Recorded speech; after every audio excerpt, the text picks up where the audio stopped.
Hello बच्चों, आप देख रहे हैं आपका अपना YouTube चैनल झोंकले मैथ्स, जहाँ पे बच्चों को झोंक के पढ़ाते हैं। बच्चों, अगर आज हम लोग बात करें, आज हम लोग पढ़ने वाले क्लास 10th का साइंस, जिसमें पढ़ेंगे बच्चों चैप्टर नंबर 11 इलेक्ट्रिसिटी। अगर बात करें इलेक्ट्रिसिटी की, तो ऑलरेडी इसका 2 पार्ट अपलोड हो चुका है, आप लोग जाके देख सकते हैं। ठीक है बच्चों, तो आज हम लोग पढ़ने वाले हैं पार्ट 3, जिसमें पढ़ेंगे ओम्स लॉ के बारे में इन डिटेल। तो चलिए देखते हैं ओम्स लॉ क्या होता है। ठीक है, तो पहला स्टेटमेंट लिखते हैं, तो ध्यान से देखना इधर, ओम्स लॉ। ठीक है, तो जैसा कि बच्चों नाम है ओम्स लॉ, तो ओम ने दिए थे, बहुत अच्छे इंसान थे, ध्यान से सुनना। इन्होंने क्या बताए थे? इट स्टेट्स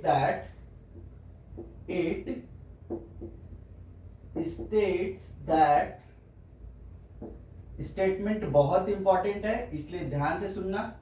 ठीक है, किसी के द्वारा दिया जाता है तो उसको इन्वर्टेड कॉमा में लिखते हैं, तो ध्यान से देखना।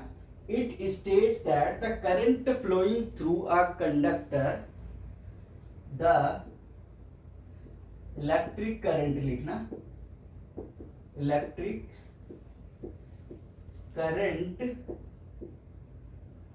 फ्लोइंग थ्रू कंडक्टर, क्या बोल रहे बच्चों? The electric current flowing through a conductor या इन अ कंडक्टर, ठीक है, is directly proportional to, is, अभी और अच्छे से बताएंगे, इज डायरेक्टली प्रोपोर्शनल टू, ध्यान से सुनना, it states that the electric current flowing through a conductor is directly proportional to the potential difference, to the potential difference। अब ये potential difference कहां पे होगा बच्चों? ध्यान से सुनना, directly proportional to potential difference across the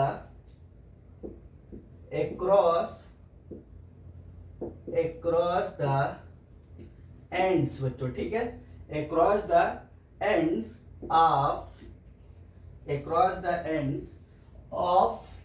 the conductor,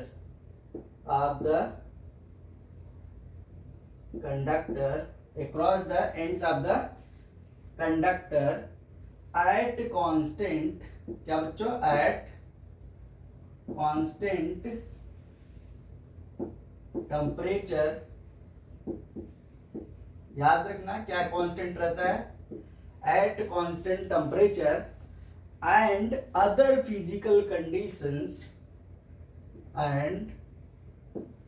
other physical conditions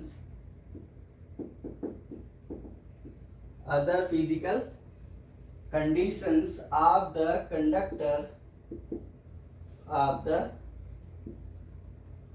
conductor remains the same। I think clear हो गया होगा। क्या बोले? It states that the electric current flowing through a conductor is directly proportional to potential difference applied across the ends of the conductor, keeping the physical conditions are same and at constant temperature। बात की है, ठीक है बच्चों। तो क्या बोले, अगर मान लो, समझना, ये कोई मेटेलिक कंडक्टर है और इसके थ्रू हमने क्या दिए? सप्लाई दे रहे बच्चों पोटेंशियल डिफरेंस की, किसकी? अभी बस इसकी दे रहे, ये है। अब समझना, यहां से करंट ऐसे जा रही है, एंड्स ऑफ द कंडक्टर है, तो इसमें से करंट जा रही है, तो ये बोल रहा है, मतलब according to statement of Ohm's law क्या होता है बच्चों? मैथमेटिकली लिखेंगे बच्चों, मैथमेटिकली, ठीक है। मैथमेटिकली इन्होंने क्या बताया? Current flowing through a conductor is directly proportional to potential difference. इसका मतलब क्या हुआ बच्चों? I is directly proportional to V। Clear है? क्या पढ़ेंगे? डायरेक्टली प्रोपोर्शनल टू V, मतलब ये हुआ, as V increases the potential difference the current in a circuit is increases. ठीक है, और इसी को लिख सकते हो V is directly proportional to I, ये भी ओम्स लॉ है। क्लियर है? अब यहां पे क्या लिख सकते हो, और V is equal to R into I, और V is equal to I into R. Confuse नहीं होना, कुछ लोग बोलेंगे ये सही है ये सही है, लेकिन ज्यादातर जो प्रीफर किया जाता है बच्चों ये, क्यों? क्योंकि प्रोपोर्शनलिटी कांस्टेंट देखो कैसे लिखा जाता है, V is directly proportional to I है। जब ये प्रोपोर्शनलिटी कांस्टेंट हटा है तब यहाँ पे आया बच्चों R, ठीक है। तो इसलिए R क्या होता है, यहाँ पे लिखेंगे वेयर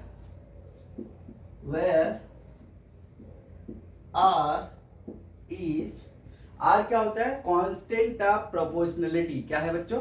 कांस्टेंट ऑफ प्रोपोर्शनलिटी, जिसको हम बोलते हैं रेजिस्टेंस। क्लियर है क्या? R is known as constant of proportionality, constant of proportionality known as constant of proportionality। समझ में आ रही? known as, where R is, ऐसे लिखो ज्यादा सही रहेगा, यहाँ पे लिखो R is known as, या where R is constant of proportionality, फिर यहाँ पे लिखो known as, क्या? कंफ्यूज नहीं होना, ठीक है। Known as resistance. क्लियर है क्या? नोन एज रेजिस्टेंस, ठीक है बच्चों। तो जो कांस्टेंट ऑफ प्रोपोर्शनलिटी है उसको क्या बोला जाता है? रेजिस्टेंस। क्या बोला जाता है? रेजिस्टेंस। समझ में आई बात क्या? इसका मतलब हम क्या लिख सकते हैं, लिखो 10 ध्यान से देखना, 10 यहां लिख सकते हैं Ohm's law can be defined as, Ohm's law can be defined as, ध्यान से सुनना बहुत इंपॉर्टेंट है, द रेशियो ऑफ, अगर यहां से आप निकालो, देखो यहां पे अगर लिखो आप, चलो यहां पे लिखे, जैसे हमने लिखे V is equal to R I, ठीक है। तो this implies R is equal to V upon I लिख सकते हैं क्या? ध्यान से इधर देखो, R is equal to V upon I लिख सकते हैं क्या? Resistance is equal to potential difference divided by current flowing through a circuit या in a circuit. thus Ohm's law can be defined as the ratio of, लिखो, defined as the ratio of किसका बच्चों? Potential difference. क्या? तो यहाँ पे PD लिख रहे हैं, ध्यान से सुनना, पीडी मतलब पोटेंशियल डिफरेंस, ठीक है। शॉर्ट में थोड़ा जल्दी होगा, ठीक है। पोटेंशियल डिफरेंस across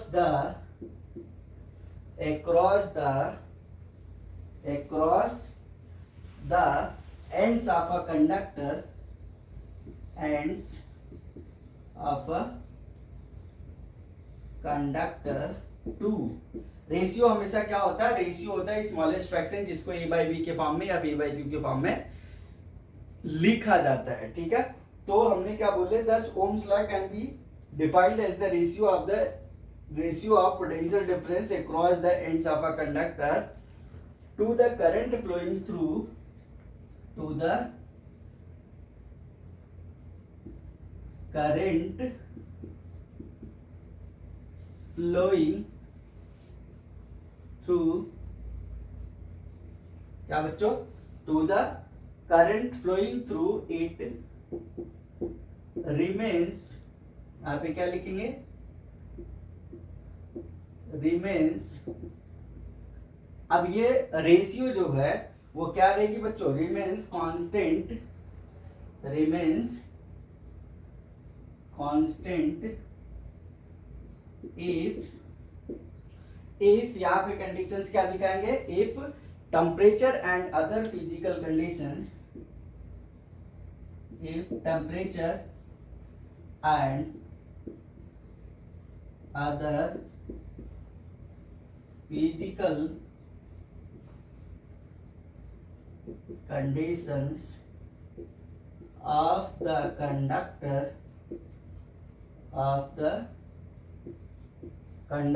किसका बच्चों? of the conductor remains the same, लिख लो इधर, रिमेन्स द सेम। क्लियर है क्या? अरे बोलो, समझ में आया क्या? क्या बोले? पहला बोले हमने it state that electric current flowing through a conductor is directly proportional to, बोलो, potential difference applied across the ends of the conductor at constant temperature and other physical conditions are same. ठीक है, किसका? Conductor का। ठीक है, mathematically हमने देखे। अब यहां से हमने देखे कि इसका मतलब जो है, इसका V और I का जो रेशियो है वो क्या होना चाहिए? कांस्टेंट होना चाहिए। तो इस वजह से दूसरे तरीके से हम डिफाइन कर सकते हैं, the Ohm's law can be defined as the ratio of the potential difference across the ends of the conductor to the current flowing in the circuit. ठीक है, इज कांस्टेंट या is same keeping the temperature and other physical conditions of the conductor remain same. अरे clear है क्या? समझ में आए? तो इसको आप नोट डाउन करो। फिर बताते हैं वेरीफाई कैसे करते हैं, इसका ग्राफ कैसे बनाते हैं। चलो अच्छा, ग्राफ यहाँ बना देते हैं, ध्यान से देखना। चलो अच्छा, अगले में ही बनाएंगे। ठीक है, समझ आ रहा है क्या? जल्दी इसको नोट डाउन करो, फिर आपको और अच्छे से बताते हैं, आपको और सारी चीजें बताएंगे, बहुत अच्छे से बताएंगे। जो भी बच्चे नए हैं ध्यान देना, मैथ्स के क्लास 10th के सारे वीडियो अपलोड हो चुके हैं, ताकि आप देख सकते हो, अच्छे से समझ सकते हो, नोट्स बनाओ। कोई अगर कंफ्यूजन होता है कमेंट बॉक्स में आप पूछ सकते हो। ठीक है बच्चों, और रही बात इलेक्ट्रिसिटी की, तो ऑलरेडी 2 पार्ट। तो हमने क्या देखे? Statement of Ohm's law mathematically भी हमने समझे, फिर ये बताया कि ये क्या है? रेशियो है किसका? पोटेंशियल डिफरेंस एंड करंट का, जो कि कांस्टेंट होता है। कंडीशंस क्या है? Temperature and other physical conditions are remain same. ठीक है, अब इसका ग्राफ बनाते हैं बच्चों। ग्राफ कैसे बनता है वो आपको बताते हैं। पहले इसका जो वेरिफिकेशन होता है वो देख लेते हैं, आपको बता देते हैं कैसे वेरीफाई करते हैं, फिर उसी की बिहाफ पे ग्राफ बना के बताएंगे। ध्यान से इधर बोर्ड पे निगाहें होनी चाहिए आप लोगों की। ठीक है बच्चों, यहां लिखेंगे वेरिफिकेशन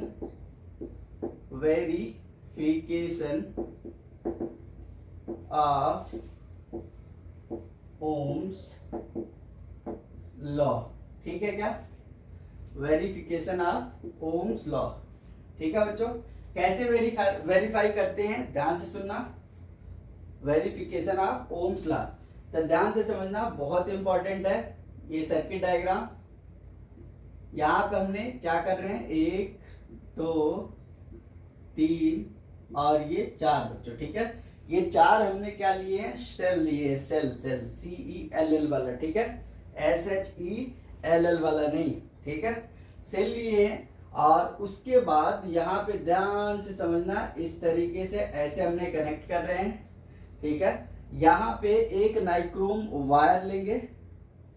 ठीक है, जिसका नाम XY दे देते हैं बच्चों, और इसके क्रॉस हम वोल्टेज जो है कनेक्ट करेंगे पोटेंशियल डिफरेंस चेक करने के लिए। ठीक है, तो ये प्लस माइनस। ठीक है, ये नाइक्रोम की वायर है जिसका लेंथ हम मान लेंगे 0.5 मीटर। कितना बच्चों? चलो यहाँ कंडीशन सभी लिख देंगे। ये सभी कितने के हैं? 1.5 वोल्ट, 1.5 वोल्ट, 1.5 वोल्ट, 1.5 वोल्ट। ठीक है क्या? अब यहां से ये इस तरीके से ऐसा क्यों कर रहे हैं? वेरिएबल के लिए वेरिफिकेशन हमें करना है, इस वजह से। ठीक है, ऐसा। फिर यहाँ पे बच्चों क्या कनेक्ट करते हैं? एक तो की कनेक्ट करने बाकी है, एक करंट चेक करेंगे। ठीक है, तो यहां से चलते हैं आगे थोड़ी देर, तो हमें क्या यहाँ कनेक्ट कर देने? एमीटर। ठीक है, और एक यहाँ पे आप की कनेक्ट कर दो। ठीक है, की, प्लग की जिसको बोलते हैं बच्चों। ठीक है, ध्यान समझो, ये कनेक्ट हो चुका। अब करंट किधर से फ्लो करेगी? हमेशा याद रखना, ये प्लस है, ये माइनस है, प्लस है, माइनस है, प्लस है, माइनस है, प्लस है, माइनस है। ठीक है, तो ये इधर से करंट आएगी। ठीक है, इधर से करंट आएगी, ऐसे होते हुए, ऐसे होते हुए, मतलब यहाँ प्लस पे एंट्री करेगी, माइनस से निकलेगी, फिर ये ऐसे होते हुए इधर जाएगी। ठीक है, ध्यान समझना, ये है circuit diagram to verify Ohm's law. यहाँ लिखना चाहो लिख सकते हो। फिगर का नाम क्या है? फिगर है circuit diagram to verify Ohm's law. Ohm's law. अब ध्यान समझना क्या बात करना चाह रहे हैं यहाँ पे। अब हमने यहाँ पे कंसीडर क्या किए हैं?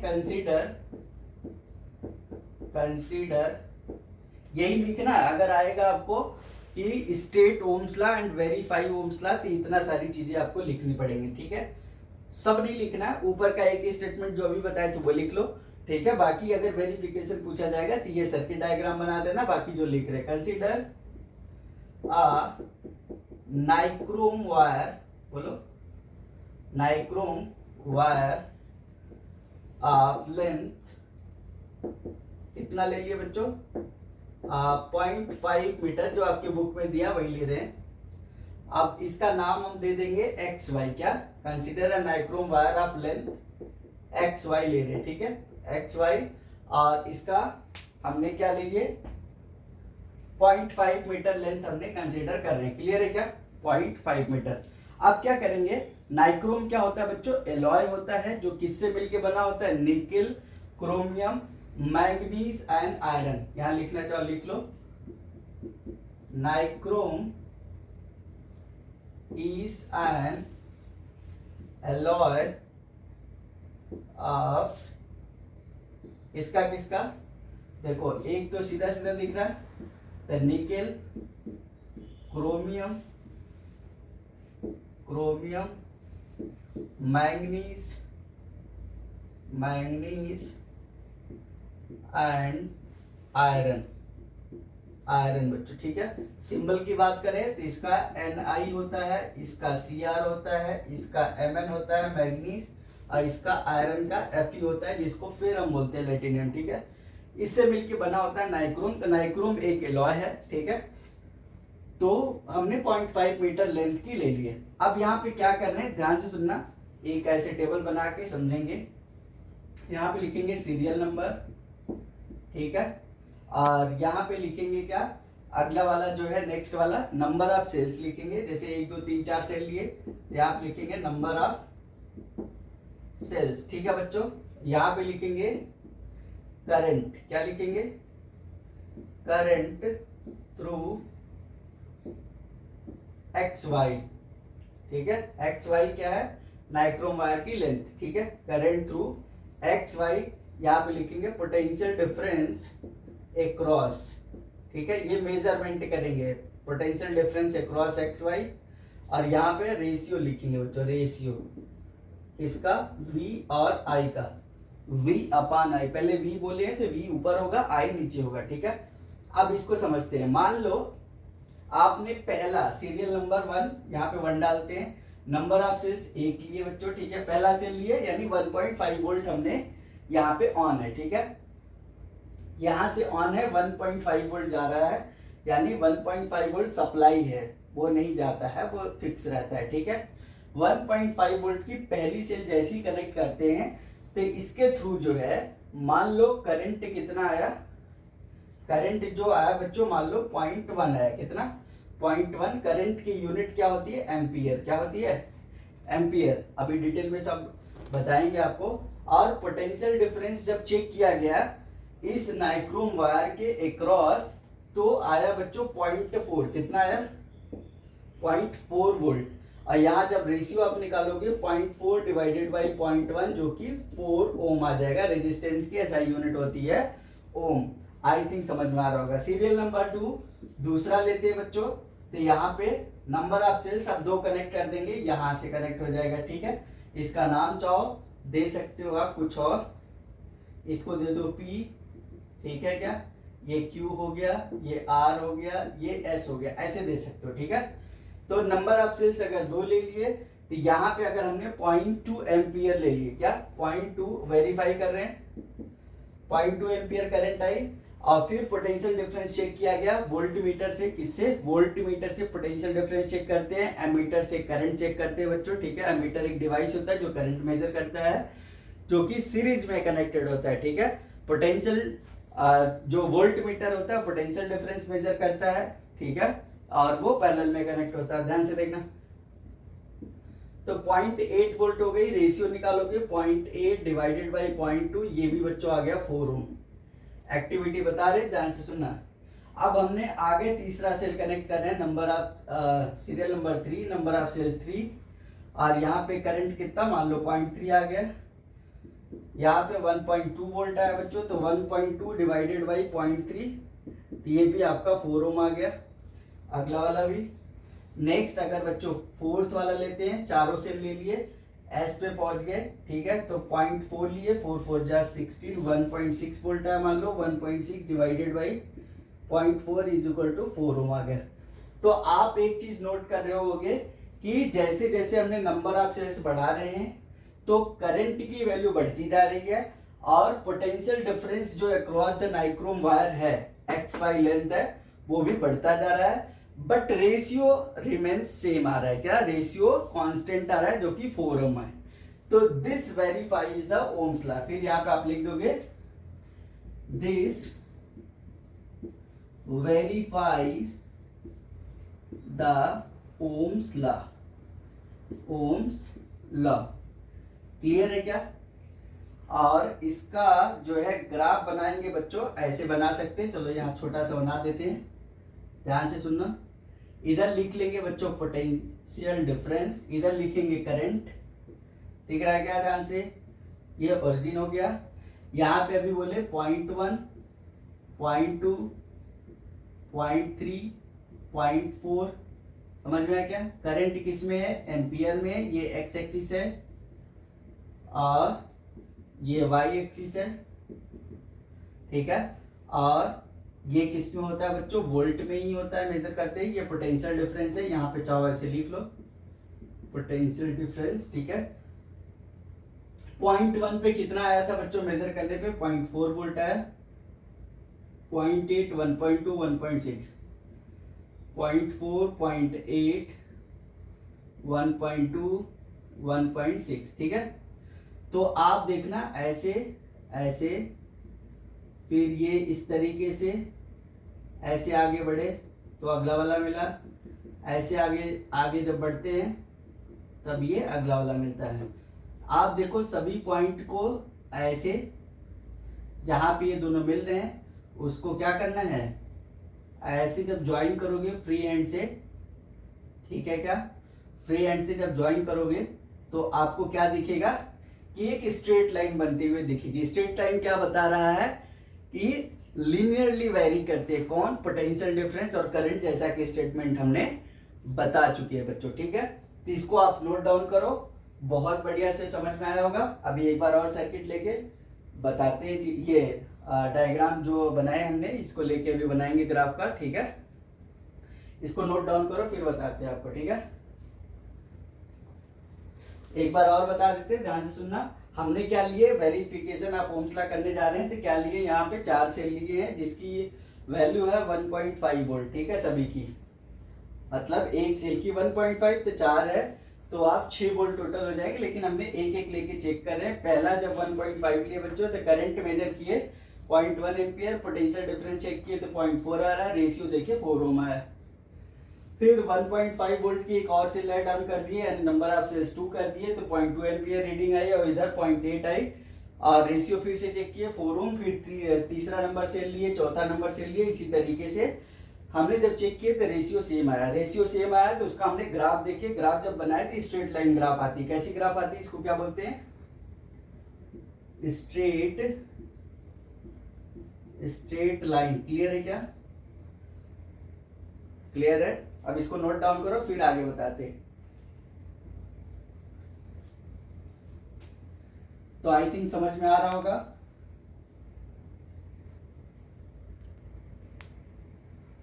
तो अभी तक हमने क्या देखे? ओम्स लॉ देखे, उसका स्टेटमेंट देखे, उसके बाद फिर बच्चों वेरीफाई भी कर लिए, ठीक है, सर्किट डायग्राम बना के और ग्राफ बना के, ठीक है। अब आपको बताते हैं ग्राफ जो है वो क्या बताता है। एक बार ग्राफ बनाते हैं, फिर आपको समझाते हैं। ध्यान से देखो, ये एक्स एक्सिस है, और इस पे हमने बच्चों करंट ले रहे हैं। क्या है ये? आई मतलब करंट है। यहाँ पे पहले करंट लिख देना, ब्रैकेट में आई डालना, ठीक है। करंट एक्स एक्सिस पे ले रहे हैं और पोटेंशियल डिफरेंस जो है, जो कि वोल्ट में मेजर करेंगे, ये है वाई एक्सिस, ठीक है। वाई एक्सिस पे ले रहे हैं। और बच्चों यहाँ पर हमने 0.1 लिए थे, 0.2 लिए थे, 0.3, 0.4, ऐसे 0.5, ठीक है। और इधर जो है आपका 0.4 पहले मेजर किए थे, 0.8 आया था, फिर 1.2 आया था, 1.6 आया था, इसी तरीके से आप 2 आ जाएगा, 2.0 ले सकते हो, ठीक है। और इसका हमने जब ग्राफ देखे तो जबरदस्ती नहीं बनाने बच्चों, क्या बोल रहे? जबरदस्ती नहीं बनाने हैं, ऐसे सभी को मिला लेना है पहले पॉइंट को, ठीक है। जहां जहां पे आएगा तभी बनाना है, ठीक है। जबरदस्ती अरे बोलो नहीं करने हैं। तो आप देखो इसको फ्री हैंड से ऐसे ज्वाइन करोगे, इस तरीके से जाएगा ग्राफ, ठीक है। ये ऐसा, तो जो नहीं है उसको मिटा देते हैं। क्लियर हुआ क्या? तो ये इस तरीके से ग्राफ ऐसे आगे बढ़ रहा है। ये क्या बता रहा है? ये बच्चों स्लोप बता रहा है। स्लोप क्या होता है? लिख लो, slope of V I graph. क्या बोलेंगे बच्चों? Slope of V I graph. ये क्या होता है? Slope of V I graph कुछ और नहीं होता है, एक नंबर में बहुत इंपॉर्टेंट क्वेश्चन है, इज रेजिस्टेंस। क्या है बच्चों? Is resistance. अब स्लोप क्या होता है आपको बता देते हैं, ध्यान से सुनना, काफी इंपॉर्टेंट है, अक्सर बच्चों को कंफ्यूजन होती है। तो ध्यान से देखो, स्लोप होता है बच्चों सिंपल y कंपोनेंट, ठीक है। y कंपोनेंट मतलब y एक्सिस पे जो भी है डिवाइडेड बाई x कंपोनेंट, ठीक है, आपके समझने के लिए। बाकी स्लोप के बारे में 11th क्लास में मैथ में पढ़ते हैं डिटेल में, ठीक है। तो y component by x component का जो रेशियो होता है उसको स्लोप बोलते हैं। और क्या होता है बच्चों? y पे जैसे यहाँ पे पोटेंशियल डिफरेंस है और x पे क्या है? करंट है। क्लियर है? तो इसका रेशियो हो गया। और क्या होता है? इसी स्लोप को हम क्या बोलते हैं? tan थीटा से डिनोट करते हैं। वो आगे चल के आपको 11th में पता लगेगा। बाकी अभी 10th का जब मैथ्स का वीडियो आप देख लोगे तो वहां से समझ में आए tan थीटा क्या होता है। परपेंडिकुलर बाई बोलो बेस होता है। तो आप अगर देख रहे होगे कि ग्राफ अगर हमने इस तरीके से बनाए हैं, ध्यान से सुनना, अब इसको समझा रहे हैं। जैसे इस एक्सिस पे करंट है और इस एक्सिस पे वोल्टेज है ना, तो ध्यान से सुनना। तो ये अगर यहाँ तक हमने ले रहे हैं 1 2 3 4, मान लो ये लिए, तो अगर यहाँ पे नोटिस करो तो इधर वोल्ट है तो इधर भी तो वोल्ट होगा। अब क्यों बताना चाह रहे हैं? तो अगर आपने ट्रिग्नोमेट्री की वीडियो देख के आए हो, ठीक है, तो अब आपको ज्यादा समझ में आएंगे। तो ये वाला एंगल एक्स एक्सिस से जो बनता है, ठीक है, मान लो थीटा बना, क्या एक्स एक्सिस से मतलब करंट वाली एक्सिस से, ठीक है, ये एक्स एक्सिस से, ये वाई एक्सिस है। तो एक्स एक्सिस से एंटी क्लॉकवाइज डायरेक्शन में बच्चों एंगल पॉजिटिव होता है। इसी का जब tan ले लेते हैं, क्या ले लेते हैं बच्चों? tan ऑफ थीटा, तो वही स्लोप कहलाता है। तो ध्यान से देखो, अब ये वोल्टेज हो गया, ये करंट हो गई। अब थीटा के सामने अगर ध्यान से देखे होगे आप फिगर, ट्रिग्नोमेट्री अगर पढ़े होगे तो आपको समझ में आएगा, ये करंट है, ये वोल्टेज है। थीटा के सामने बच्चों होता है परपेंडिकुलर, तो परपेंडिकुलर क्या हो गया? वोल्ट। और 90 के सामने बच्चों ये हो गई 90, तो 90 के सामने देखो यहाँ पे 90 बन जाएगा। 90 के सामने हाइपोटेन्यूज होती है, ठीक है, और जो बच गया वो बेस होता है बच्चों। तो हमने क्या लिखे? tan theta perpendicular by base का रेशियो होता है। tan थीटा अपने आप में ट्रिग्नोमेट्रिक रेशियो कहलाता है बच्चों, ठीक है। तो इस वजह से ध्यान से देखना, तो v अपन i जो कर रहे हैं वो कुछ और नहीं है, tan ऑफ थीटा है, इसलिए इसको हम रेशियो को tan थीटा से भी दिखाते हैं, स्लोप को, ठीक है। और यही बच्चों स्मॉल m से भी दिखाया जाता है, तो कंफ्यूज नहीं होना, ठीक है। तो ये जब आप ग्राफ बनाओगे तो आप 7th 8th में भी लीनियर ग्राफ पढ़े होंगे, तो y is equal to X type का ग्राफ बनेगा, y is equal to M X type का, ठीक है, y is equal to M X type का। अब यहाँ पे ध्यान से देखो, इसका मतलब v is equal to M की जगह पे यहाँ पे क्या आ जाएगा बच्चों, आर आई, क्या लिखोगे, आर आई। तो यहाँ पे स्लोप क्या हुआ, m इज इक्वल टू क्या हुआ, r हुआ, और यही क्या है, tan थीटा है, और इसी को हम क्या बोल रहे हैं, स्लोप।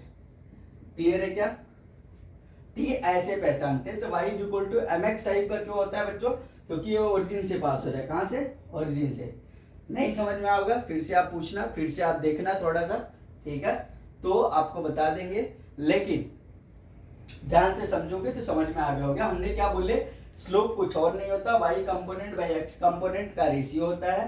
पोटेंशियल डिफरेंस यहाँ पे y पे है तो यहाँ पे ले लिए, करंट x पे है तो यहाँ लिख लिए, और इसी को बोल रहे बच्चों tan of theta. tan of theta हमने बोले, अगर इंट्रोडक्शन टू ट्रिग्नोमेट्री मेरा वीडियो जाके देखना क्लास 10th का, ठीक है, बहुत बढ़िया से समझाए हैं।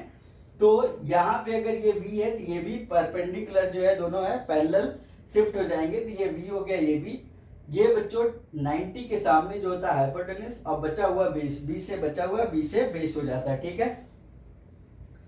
v अपन i का जो रेशियो है, आप देखो v अपन i का जो रेशियो है उसी को हम tan ऑफ थीटा बोल रहे, क्यों, क्योंकि परपेंडिकुलर बाई बेस होता है, ठीक है।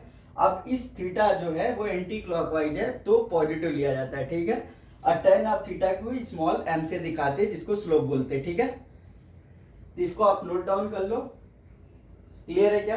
अब आपको बताते हैं, पूछ लेता है कि डिफाइन 1 ओम, ठीक है, क्या पूछता है, डिफाइन 1 ओम, लिखो आप, क्वेश्चन आपसे पूछ लेता है डिफाइन 1 ओम, ऐसे लिखा होगा या ऐसे लिखा होगा बच्चों, ध्यान से सुनना, कंफ्यूज नहीं होना, ठीक है, बहुत इंपॉर्टेंट है। 1 ओम ये सिंबल है, ये ऐसे लिखा भी हो सकता है, ठीक है, तो अभी चीजें समझ में आएंगी। तो डिफाइन 1 ओम अगर बोलता है तो लिखोगे, if the potential difference, PD लिख रहे हैं, if the potential difference, PD मतलब potential difference across the ends, बोलो, across the ends of a conductor,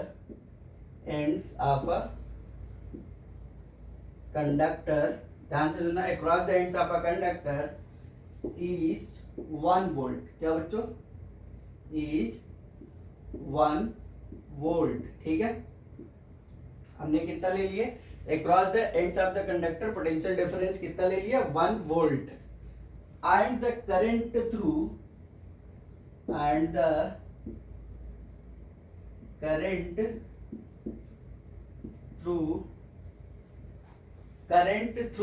ना, current through it is 1 ampere, मतलब क्या समझे कि अगर potential difference across the ends of conductor 1 volt है और उसके थ्रू 1 एम्पियर की करंट फ्लो कर रही होगी बच्चों, तो जो रेजिस्टेंस होगा उसको 1 ओम बोला जाएगा, ठीक है। देन द, यहां लिखोगे, then the resistance of the conductor,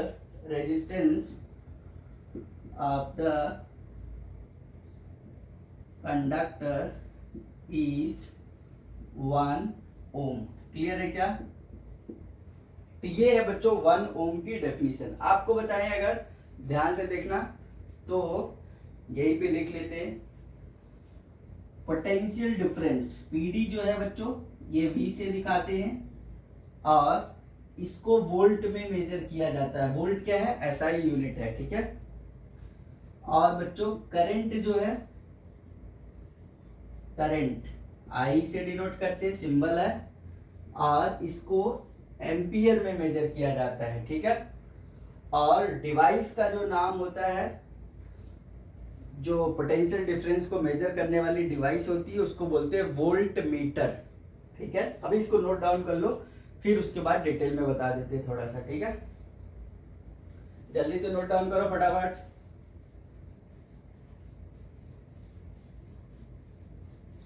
तो बहुत अच्छा लग रहा होगा, कोई कंफ्यूजन नहीं होनी चाहिए।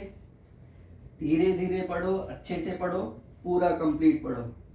एक बार अगर आपने वीडियो देख लिए तब आपको दिक्कत आने वाली नहीं है बच्चों, ठीक है। फिर आपको कहीं इधर उधर भटकने की जरूरत नहीं होगी। क्यों? क्योंकि कंप्लीट वीडियो बना रहे हैं ताकि आपका फायदा हो सके 100%, ठीक है। अरे बोल दो, क्लियर है क्या?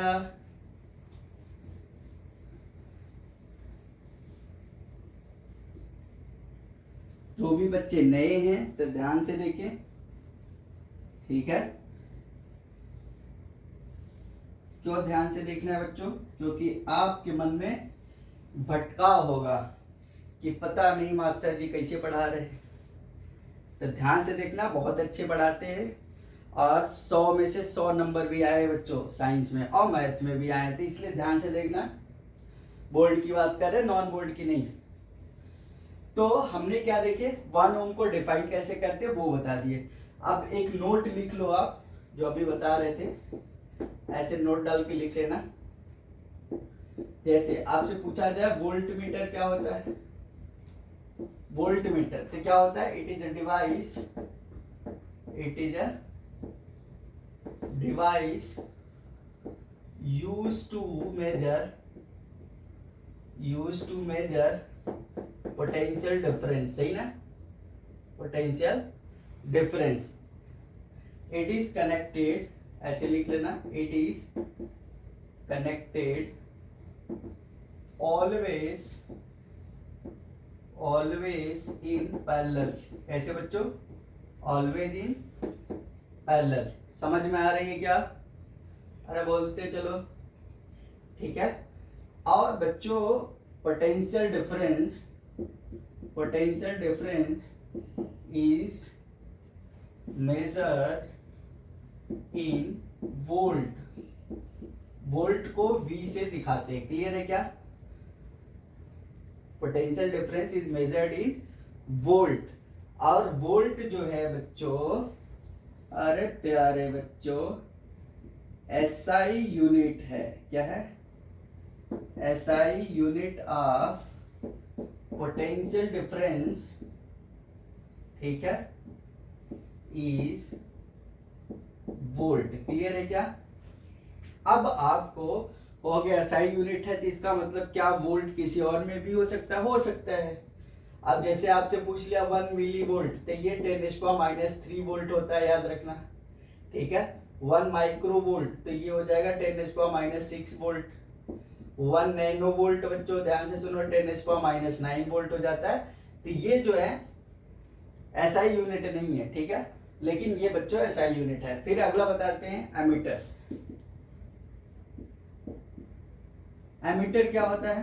It is a device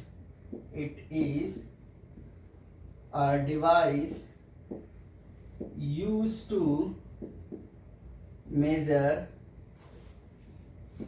what? Electric current. कौन सी करंट? Electric current. क्यों लिख रहे हैं बच्चों? क्योंकि हो सकता है वाटर करंट कोई समझ ले बच्चा, सरफेस करंट कोई सोच ले, तो इलेक्ट्रिक करंट की बात कर रहे हैं। It is a device used to measure electric current. It is always connected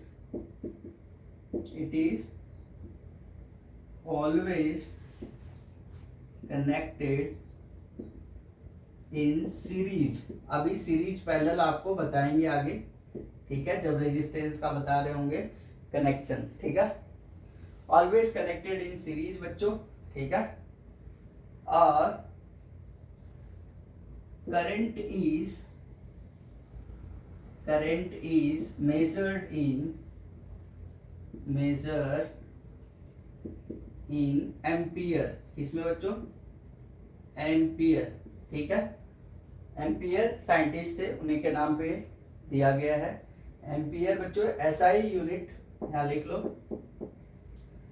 SI unit of current. कौन सी current? Electric current is ampere होती है, ठीक है, एम्पियर। समझ में क्या? एम्पियर। और ये कनेक्टेड होता है सीरीज में। बाकी ऐसे यहाँ पे भी लिख सकते हो आप, 1 मिली एम्पियर, तो कन्वर्ट कर लेना 10⁻³ एम्पियर हो जाएगा। 1 माइक्रो एम्पियर 10⁻6 एम्पियर हो जाएगा। ऐसे 1 नैनो एम्पियर तो 10⁻9 एम्पियर हो जाएगा। अरे समझ में आ रही क्या? उधर कहाँ देख रहे हो भाई साहब, बहुत मारते हैं, इधर देखो ध्यान से, ठीक है? समझ में आया क्या?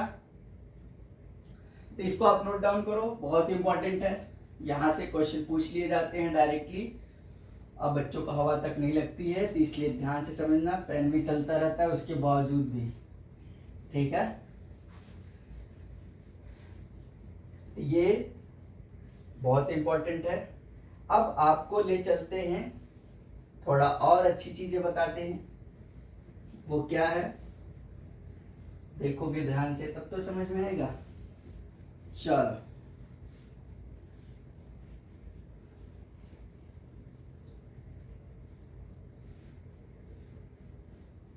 आपको बता दें क्लास 12 की फिजिक्स के भी हमने वीडियो अपलोड किए हैं, कुछ पार्ट पहले चैप्टर के, ठीक है? इलेक्ट्रिक फील्ड एंड चार्जेस, तो वो भी आप देख सकते हो, ठीक है? तो सभी वीडियो धीरे धीरे अपलोड होते जाएंगे, आप लोग देखते जाओ, एंजॉय करते जाओ और नोट्स बनाओ, आगे बढ़ो, पढ़ते जाओ, ठीक है? तो एक नोट लिखना, नोट क्या लिखना कि करंट जो होता है इनवर्सली प्रोपोर्शनल टू रेजिस्टेंस होता है।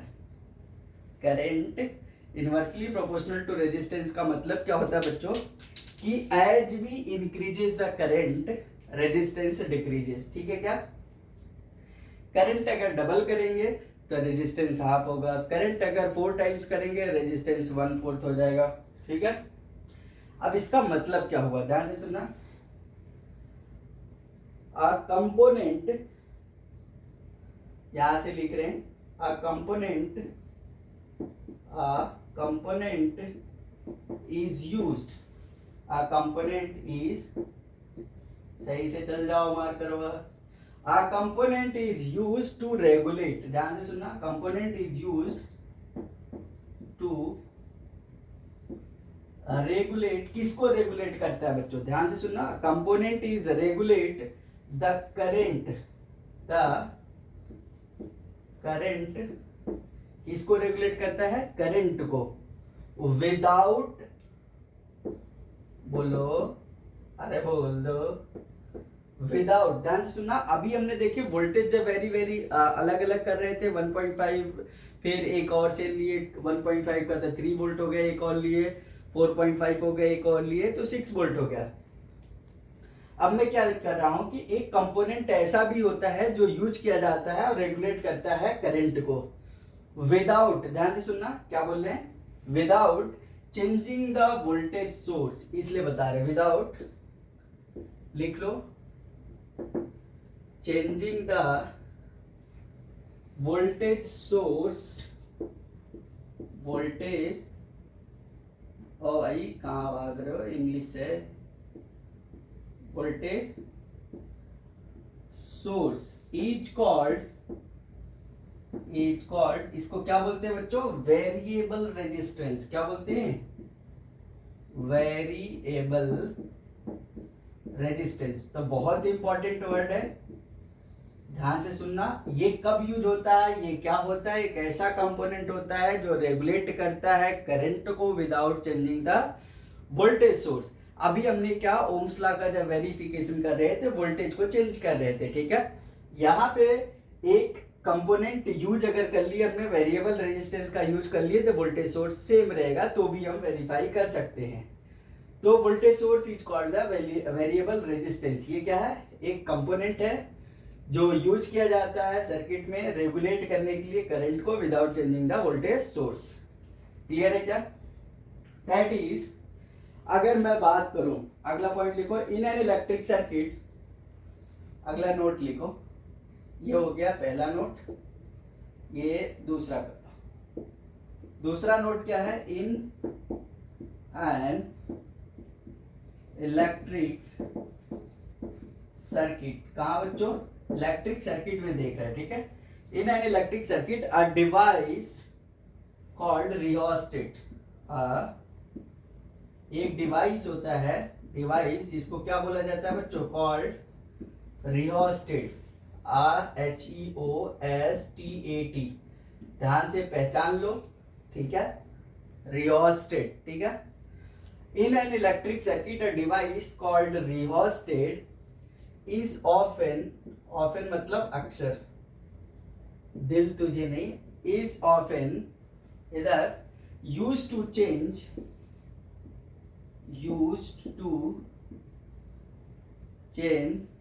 resistance, क्या बच्चों, used to change resistance,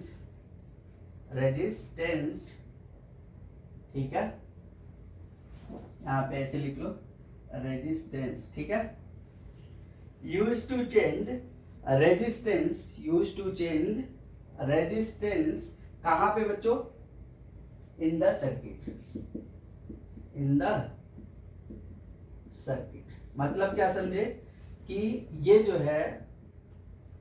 है रियोस्टेट क्या करता है, रेजिस्टेंस को चेंज करने का काम करता है, ठीक है, रेजिस्टेंस को चेंज करने का काम होता है। तो उसको हम क्या बोलते हैं, ये सर्किट में लगाते हैं, किस लिए कि रेजिस्टेंस हम वेरी कर सके और करंट को नोट कर सकते हैं, वोल्टेज सोर्स वही रहेगा। क्लियर है क्या? तो अब समझते हैं, यहां से हमें क्या समझ में आया कि हम स्टडी करते हैं कि ऐसा कैसे हो सकता है कि करंट चेंज हो सकता है रेजिस्टेंस को चेंज करने से, ठीक है, क्या बोले, करंट चेंज हो सकता है रेजिस्टेंस को चेंज करने से। तो इसको आप नोट डाउन करो, तो पूरा एक ही में बताते हैं सर्किट बना के, ठीक है। देखो ध्यान से, बहुत इंपॉर्टेंट है, बहुत ध्यान से सुनना।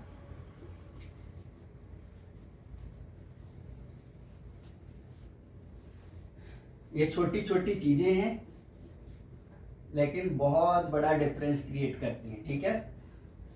एक कहावत है बच्चों, small difference creates a small things, क्या, small things create a big difference, ठीक है। तो छोटी छोटी चीजें बहुत बड़ा अंतर क्रिएट करती हैं अगर हमने ध्यान दिए तो। चलो आ जाओ, ध्यान नहीं दोगे तो कहां से चेंज दिखेगा, ठीक है। अब क्या बता रहे हैं, लिख लो ऐसे, we will study,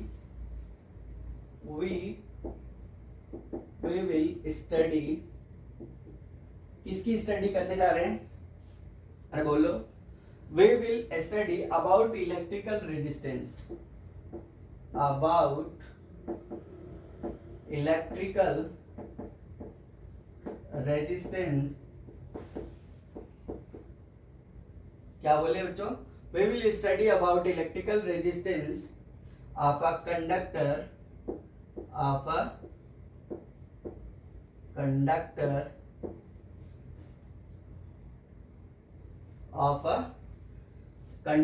with the help of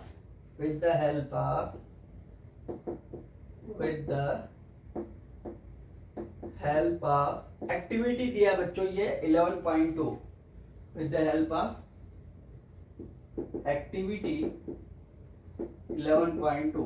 अच्छा, ओम्स लॉ जो है वो भी एक्टिविटी है, वो 11.1 है, आप नोट डाउन कर सकते हो, वो पहली एक्टिविटी थी, ये 11th चैप्टर का दूसरी एक्टिविटी है। देखो कैसे करते हैं, तो पहले हम सर्किट बनाते हैं।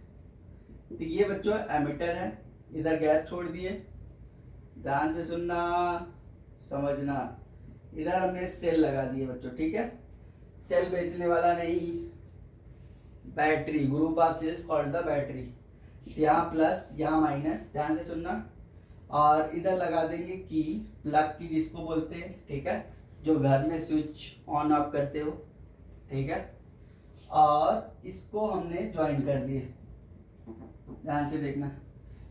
अब क्या होगा यहाँ पे, अब इसमें से हम करंट नोट डाउन करेंगे, कैसे, ध्यान से सुनना, ये प्लस माइनस है, इधर ये प्लस इधर ये माइनस, अब ये जो है यहाँ पे खाली है, क्या है, ये स्पेस खाली, अभी करंट नहीं फ्लो करेगी, जब तक, याद रखना, करंट तभी फ्लो करती जब सर्किट क्लोज होती है, ऑलरेडी हमने बता चुके हैं।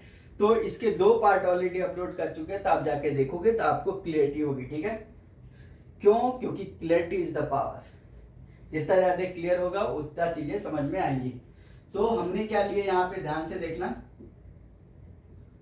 अरे फिगर हुआ इधर है, ध्यान से देखो। तो ये क्या है बच्चों, ये नाइक्रोम वायर है। क्या है? Nichrome wire. क्या है? नाइक्रोम। क्या बताए थे? एलॉय होता है निकल, क्रोमियम, मैग्नीज एंड आयरन का। याद रखना, बहुत इंपॉर्टेंट है 1 नंबर के लिए। ठीक है। दूसरा हम लेंगे बच्चों टॉर्च बल्ब। क्या? छोटा सा बल्ब बनाते हैं। ऐसा बल्ब कब बन गया भाई साहब? ये देखो, ये ऐसा। ठीक है। टॉर्च का बल्ब जो है छोटा है, बहुत बढ़िया। अभी ये नया डिजाइन आया मार्केट में। ठीक है। तो यहां से ऐसे कनेक्ट कर देंगे। ठीक है। अरे देख रहे हो क्या, नए नए डिजाइन वाले बल्ब आ रहे हैं। इधर आओ। दूसरा इलेक्ट्रिक बल्ब लेंगे। कौन सा लेंगे? Electric bulb. ठीक है क्या? इधर ध्यान से देखो। तो इलेक्ट्रिक बल्ब आप देखोगे बड़ा सा होता है। कैसा होता है? बड़ा सा होता है। तो ये इस तरीके से। अब देखो ध्यान से, ये 10 वाट का मान लो हमने ले लिया। कितने वाट का? 10 वाट का। और ये वाला जो है टॉर्च बल्ब है। क्या है? Torch bulb. तो क्या करना है यहाँ पे, ये एक्टिविटी क्या बता रहा है? About electrical resistance of a conductor with the help of activity. मतलब क्या हुआ बच्चों, ध्यान से सुनना, कि जब हमने नाइक्रोम वायर यहाँ पे प्लेस करते हैं, इसको उठा के, ये फर्स्ट हो गया, ये सेकंड मान लो, ये थर्ड हो गया। जब नाइक्रोम वायर यहाँ पे रखे, तब हमने चेक किए करंट की वैल्यू। करंट की वैल्यू मान लो कुछ आई। जब टॉर्च बल्ब लगाते थे, इसका भी कुछ अपना रेजिस्टेंस होगा, तो करंट की वैल्यू चेंज हो गई। फिर अगर हमने ये इलेक्ट्रिक बल्ब लगाए, थर्ड वाला पॉइंट, ठीक है, थर्ड वाला पोर्शन, तो करंट की वैल्यू और ज्यादा चेंज हुई, मतलब डिफरेंट। इससे हमें क्या पता चला कि तीनों केस में करंट की वैल्यू अलग अलग आ रही है। करंट की वैल्यू अलग अलग आ रही है। इसका मतलब क्या हुआ कि करंट जो है बच्चों वैरी करता है रेजिस्टेंस के अकॉर्डिंग। समझ में आई? इससे यह पता चला कि अगर इसका रेजिस्टेंस ज्यादा है तो करंट इसमें कम आएगा सर्किट में। समझ में आया नहीं? तो करंट का वेरिएशन हम सर्किट में देख सकते हैं बाय इंक्रीजिंग और decreasing the value of resistance in the circuit. Resistance कुछ और नहीं होता है, बच्चों का अक्सर कंफ्यूजन होता है। रेजिस्टेंस मतलब लोड होता है बच्चों। आपके घर में कूलर, फैन, टीवी, फ्रिज, ये जितनी सारी चीजें हैं सभी लोड हैं, सभी रेजिस्टेंस का काम करती हैं। इसलिए ध्यान से सुनना कि as we increases or decreases the resistance in the circuit, load in the circuit, the current also increases, decreases or increases। अगर ये इंक्रीज कर रहे हैं तो ये डिक्रीज बोलेंगे, ये डिक्रीज बोलेंगे तो ये इंक्रीज बोलेंगे। क्लियर है क्या? ये थी एक्टिविटी। ठीक है। तो यहां से हमें क्या पता चला, the current is different for different components. क्या लिख लेंगे बच्चों? रिजल्ट क्या मिला? रिजल्ट सबको आसरा होता है रिजल्ट का, अच्छे रिजल्ट का। इधर देखो क्या लिखेंगे? Current, the current is, the current is different, different for different component, different component. समझ में आई क्या? जैसा हम कंपोनेंट लगाएंगे वैसा ही करंट आएगा। ठीक है। तो सिंपल सा है, कहावत है कि जैसा हम बोएंगे वैसा काटेंगे बच्चों। ठीक है। तो यहां पे क्या है?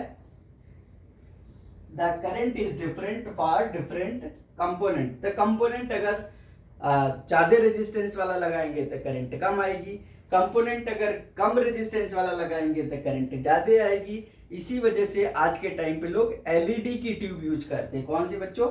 एलईडी। ठीक है, जिससे बिजली बचाई जा सके। क्लियर है? तो इसको आप नोट डाउन करो, फिर आपको बताते हैं थोड़ा सा, फिर ये हो जाएगा टॉपिक।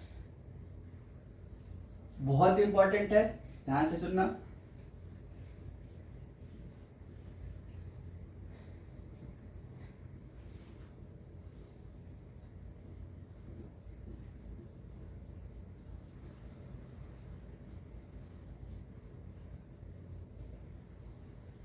जैसे जैसे आप ध्यान से पढ़ते जाओगे वैसे वैसे क्लियर चीजें होती जाएंगी, अच्छी से समझ में आता जाएगा। ठीक है क्या बच्चों? चलो, अब एक आपसे क्वेश्चन पूछा जाता है कि क्या पूछा जाता है, ध्यान से सुनना। Question is why do they differ. अभी हमने लिखे थे current is different for different component. चलो लिख लेते हैं यहाँ पे। Question is current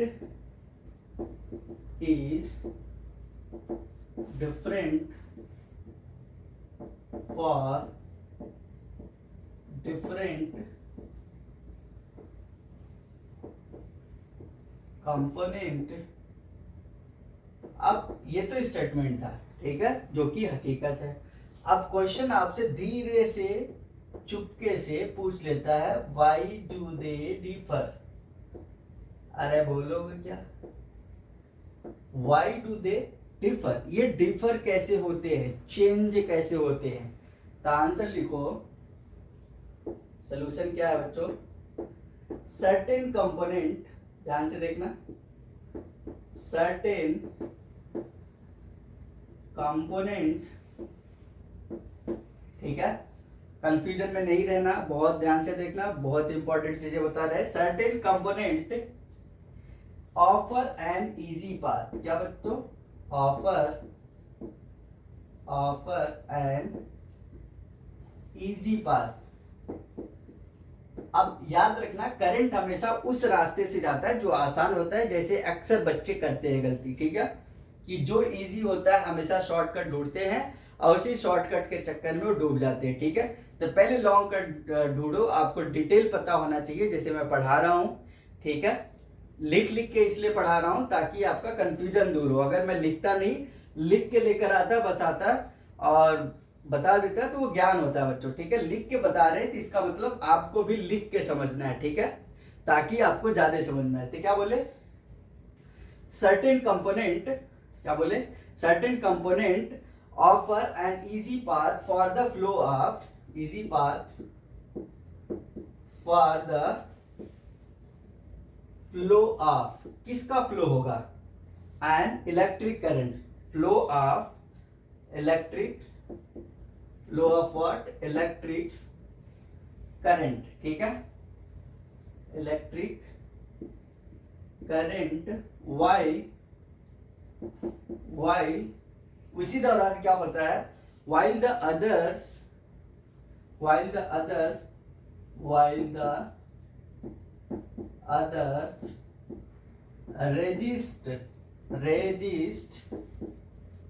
resist flow, समझ में? दूसरे होंगे रेजिस्ट द फ्लो भी लिख सकते हो, चालीस से ये रेजिस्ट द फ्लो। मतलब क्या हुआ बच्चों? सर्टेन कंपोनेंट अलाउ करते हैं, certain component offer an easy path for the flow of electric current while the others resist the flow. तो कुछ ऐसे होते हैं जो आसानी से फ्लो करने देते हैं अपने थ्रू, उनको हम क्या बोलते हैं बच्चों? कंडक्टर, ठीक है। इसका मतलब क्या हुआ? अब कुछ जो होते हैं वो रेजिस्ट करते हैं, मतलब वो कहीं ना कहीं बैड कंडक्टर या पुअर कंडक्टर होंगे और एकदम नहीं करने देते, उनको हम इंसुलेटर बोलते हैं। तब आपको आंसर मिल गया होगा कि current is different for different component, why do they differ? तो आंसर क्या है? Certain component offer an easy path for the flow of electric current while others resist the flow, resist the flow बच्चों, ठीक है। अब ध्यान से देखो, कुछ मिथ होते हैं बच्चों के दिमाग में, उसको डाउट क्लियर करते हैं, ठीक है। लिखो द मोशन ऑफ, क्या लिख रहे हैं? The motion of electrons. आपको ये पता होगा, बताया होगा कोई ना कोई, कहीं से पढ़े होंगे, यहाँ ध्यान से पढ़ना, बहुत सारी चीजें क्लियर होती है। द मोशन ऑफ इलेक्ट्रॉन्स, क्या बच्चों बोल रहे हैं? The motion of electrons are, the motion of electrons in an, ऐसे लिखो, the motion of electrons in an electric circuit, कहां पे? या इन ए सर्किट, ये भी लिख सकते हो, इन एन इलेक्ट्रिक सर्किट, सही ज्यादा, इन एन इलेक्ट्रिक सर्किट, कहां पे बच्चों? In an electric circuit constitute, क्या? यानी हमें यही बताया कि flow of electrons is called the electric current या rate of flow of charge हमने भी बता रखे हैं कि इलेक्ट्रिक करंट कहलाता है। तो वही लिख रहे हैं motion of electrons in an electric circuit, बोलो motion of electrons in an electric circuit constitute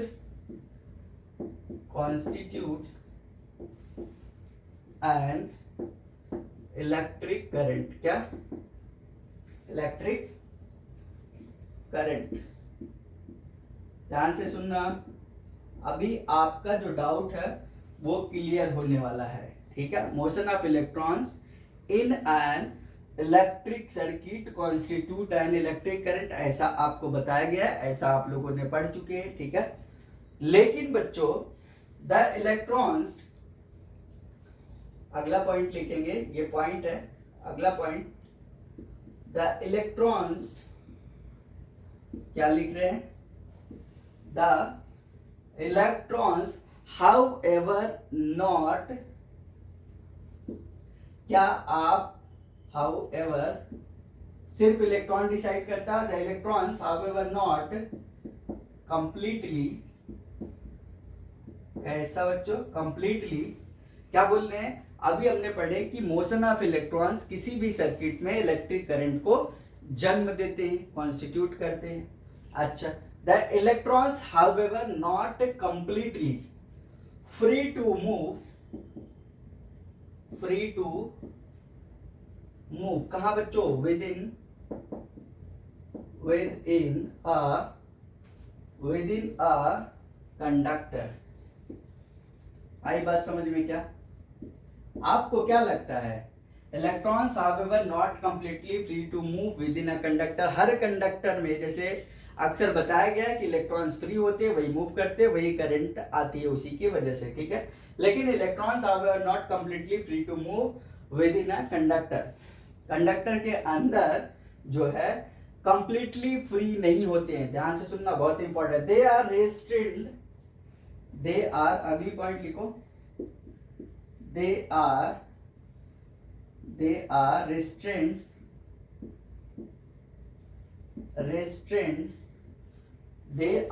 restrained by the attraction of the atom, restrained by the attraction of atom, क्या बच्चों? अट्रैक्शन ऑफ एटम, समझ में आ रही क्या? Attraction of the atoms, यहाँ पे the लिख लो, अट्रैक्शन ऑफ द एटम्स लिख सकते हो, ठीक है।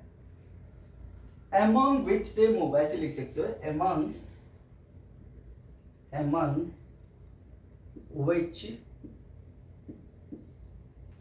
which they move, मतलब क्या समझे?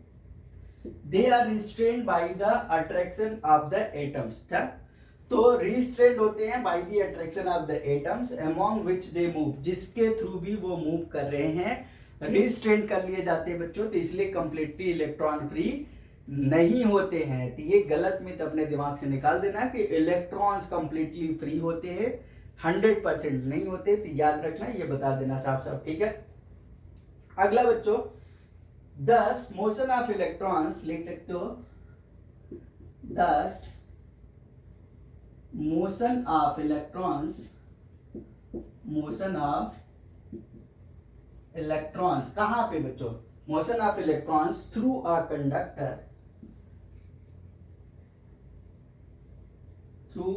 कंडक्टर, इसमें हम देख रहे हैं कंडक्टर के अंदर motion of electrons through a conductor is retarded bye,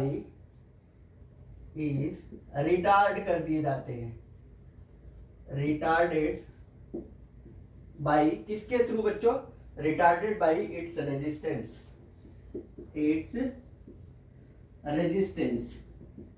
समझ में आई क्या? यानी जिस भी मेटल के थ्रू, जिस भी कंडक्टर के थ्रू इलेक्ट्रॉन्स फ्लो कर रहे थे, इलेक्ट्रिक करंट कॉन्स्टिट्यूट कर रहे थे, उसी कंडक्टर का अपना खुद का रेजिस्टेंस जो है रिटार्ड कर दिया। किसको बच्चों? मोशन ऑफ इलेक्ट्रॉन्स को। अब बताओ, अब जैसे आपकी बॉडी है, आपके बॉडी का अपने का खुद का रेजिस्टेंस है। जैसे चलने की कोशिश करते हो, चलते चलते थक जाते हो बिकॉज ऑफ सेल्फ रेजिस्टेंस ना, यानी हमारे बॉडी का एक खुद का रेजिस्टेंस। आपको बोल दिया जाए पकड़ के ऐसे बीम और लटके रहो, क्या 2-4 दिन तक लटक सकते हो? नहीं, 2-5 मिनट में हालत खराब हो जाएगी। क्यों? क्योंकि बॉडी का खुद का रेजिस्टेंस है जो गवाही नहीं दे रहा है। समझ में आया नहीं? तो यही रेजिस्टेंस है। पढ़ने का मन कर तो रहा है लेकिन पढ़ नहीं रहे हो, क्यों? क्योंकि सेल्फ रेजिस्टेंस है जो रोक रहा है। समझ में आएगी नहीं?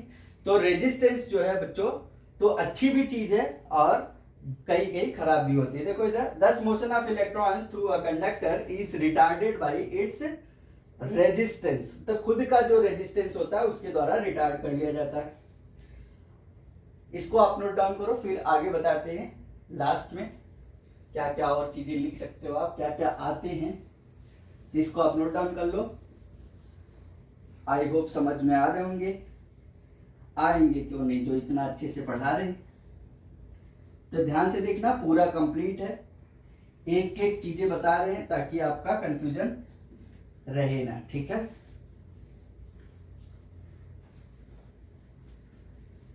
ओके बच्चों, अब आपको समझ में आया होगा कि कंडक्टर के अंदर कंप्लीटली इलेक्ट्रॉन फ्री नहीं होते हैं। ये वैसी ही बात है जैसे दुकानदार आपको बेवकूफ बनाता है।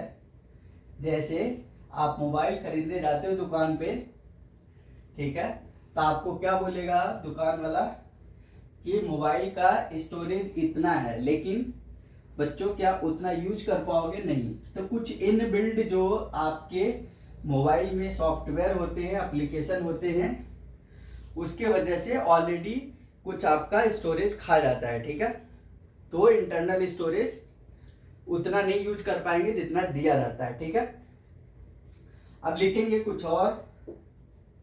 अगला नोट्स, आ कंपोनेंट, ध्यान से सुनना क्या लिख रहे हैं, आ कंपोनेंट ऑफ गिवन साइज। ध्यान समझना, साइज पे, कंपोनेंट ऑफ गिवन साइज बच्चों। ठीक है, अब साइज जैसे सेम साइज का हो सकता है लेकिन रेजिस्टेंस अलग अलग हो सकती है, तो देखने पे मत जाना, एक्सपेरिमेंटल वैल्यू होती है। तो component of given size that offers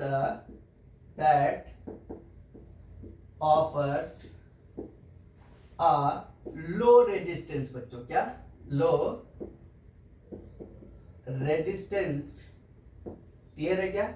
A component of given size that offers a low resistance is a good conductor. Is a good conductor. Good conductor समझ तो गए होंगे। जैसे इतनी ही छोटी सी वायर सिल्वर की ले लिए, कॉपर की ले लिए, एल्यूमिनियम की ले लिए बच्चों। ठीक है, तो silver is the best conductor of electricity, second best conductor copper होता है, एल्युमिनियम नीचे आएगा। तो एल्युमिनियम की भी इतनी बड़ी वायर ले लिए, कॉपर की भी, लेकिन कॉपर में जो होगा लो रेजिस्टेंस होगा, इसलिए उसको गुड कंडक्टर बोलेंगे। ठीक है, बेस्ट कंडक्टर बोलेंगे। समझ में आएगी नहीं? आगे, a conductor having, a conductor having, ध्यान से सुनना, ये बहुत इंपॉर्टेंट है। A conductor having some appreciable, कौन सी बच्चों?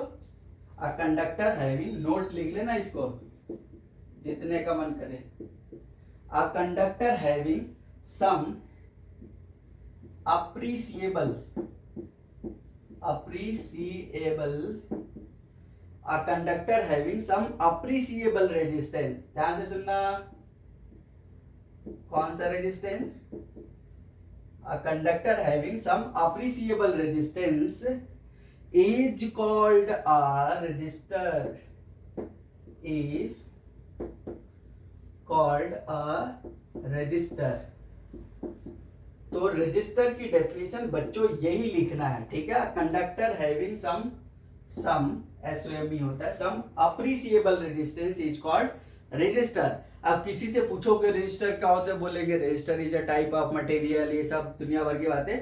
ठीक है, लेकिन आपको एग्जैक्ट क्या लिखोगे, conductor having some appreciable resistance is called a resistor, जो आपके बुक में दिया हुआ है। ठीक है, आगे बच्चों, यहां तक समझ में आ गए होंगे।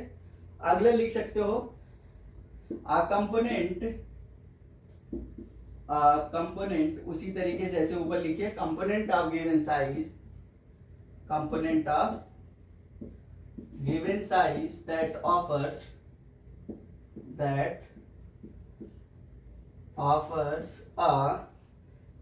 ऑफर्स बोलो, a component of given size या आइडेंटिकल साइज भी लिख सकते हो यहाँ पे, उसी आइडेंटिकल ना, देखने में उतने ही बड़े लगेंगे लेकिन रेजिस्टेंस ज्यादा होगा। Identical size that offers a higher resistance, that offers a higher resistance बच्चों, ठीक है, हायर रेजिस्टेंस, ठीक है, इज कॉल्ड या इज अ पुअर कंडक्टर बोल देंगे बच्चों। क्या बोल देंगे? पुअर मतलब गरीब नहीं है, ध्यान से देखना, पुअर कंडक्टर। क्लियर है क्या? अगला बच्चों लिख सकते हो, एन इंसुलेटर,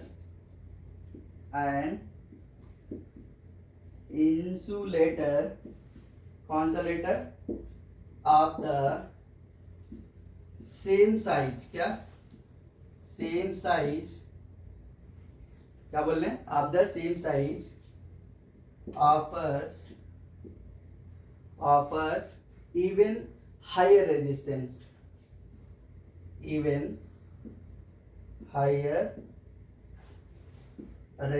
मतलब समझे क्या? ऐसे समझोगे, जब समझाएंगे तब तो। मतलब आपको ये समझ में आया कि वही सेम बात कि इतनी ही छोटी सी वायर जिसमें इलेक्ट्रॉन्स ज्यादा फ्री है तो वो गुड कंडक्टर कहलाएगा।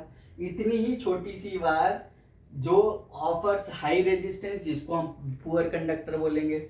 इतनी ही छोटी सी वायर, ठीक है, या मटेरियल या कंपोनेंट जिसमें बहुत ज्यादा रेजिस्टेंस होता है, उसको हम इंसुलेटर कहेंगे बच्चों। तो ये था आपका पूरा डिटेल्स में ओम्स लॉ, ठीक है। ओम्स लॉ को वेरीफाई कैसे करते हैं, ठीक है। डेफिनेशन ऑफ ओम्स लॉ क्या है, बहुत सारी चीजें, करंट कैसे मेजर करते हैं, और एमीटर कहाँ कनेक्ट होता है, वोल्टमीटर कहाँ कनेक्ट होता है, रेजिस्टेंस वेरी करता है, रेजिस्टेंस वेरी करा के करंट का वेरिएशन हम देख सकते हैं, keeping the voltage source constant. Clear है क्या? बाकी good conductor, poor conductor, insulator समझ में आ गया बच्चों। रजिस्टर क्या होते हैं? I hope that you have understood this video. If you have any query, questions, you just put that in comment box. I will be happy to help you.